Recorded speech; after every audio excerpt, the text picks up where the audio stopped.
வேல்வீச்சு நண்பர்களுக்கு வணக்கம். இப்போது சின்னம்மா அவர்கள் புதிதாக கட்சி துவங்குவதாக தகவல்.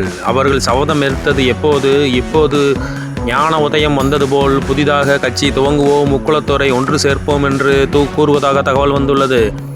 இப்போது நிர்வாகிகளை சந்தித்து வாருங்கள், நம்ம அனைவரையும் ஒன்று சேர்ப்போம், அதிமுகவை ஒருங்கிணைப்போம் என்று கண்கிட்ட பின்னாடி சூரிய நமஸ்காரம் என்பது போல் இப்போது ஒன்று சேர்க்க போவதாக நிர்வாகிகளிடம் பேச்சுவார்த்தை நடத்தி வருகிறார். இது நடக்க சாத்தியமே இல்லை. இவர் மிகவும் தாமதமாக இந்த வேலையை துவங்கியதால் இனி இது பயனில்லை.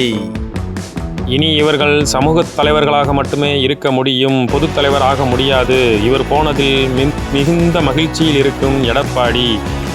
யார் யார் எவ்வளவு நேரம் எவ்வளவு பேசினாலும் வாயை திறக்காத எடப்பாடி அவர்கள் மௌனமாக இருந்து காரியத்தை சாதித்து 3 நபரையும் விரட்டிவிட்டார். இதில் எடப்பாடி சாதித்து விட்டார். இப்போது இந்த கட்சி இவர்கள் இருவர் கையிலும் சிக்கியுள்ளது. வடக்கே அவரும் தெற்கே இவரும் என இரு சமூகங்கள் மத்தியில் அதிமுக மாட்டிக்கொண்டது. என்னதான் OPS அவர்கள் கோபப்பட்டாலும் இது இனி நிறைவேறாது, நடக்காது. இவர்கள் 3 நபர்களும் தலைவர்கள் என்றால் இப்போது நடக்கும் தென் மாவட்ட பிரச்சனைகளில் சமூக சாதி சண்டைகளுக்கு மத்தியில் ஏன் இவர்கள் குரல் கொடுக்கவில்லை?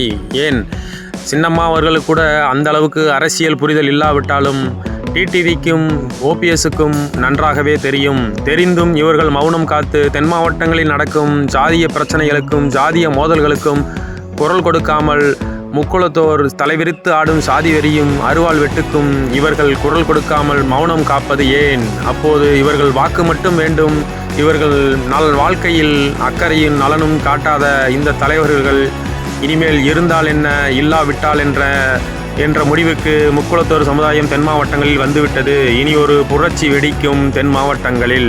இனி தென் மாவட்டங்களில் தைரியமாக முடிவெடுக்கும் சிறந்த தலைவனாக ஒருவனை தேர்ந்தெடுக்க முக்குளத்தோர் முடிவெடுத்ததாக தகவல் வந்துள்ளது. தனியாகவும் தைரியமாகவும் தனித்து நிற்கும் ஒருவனை இனி தேர்ந்தெடுப்போம் என்று சூளுரைத்ததாக தென் மாவட்டங்களிலிருந்து வர தகவல்.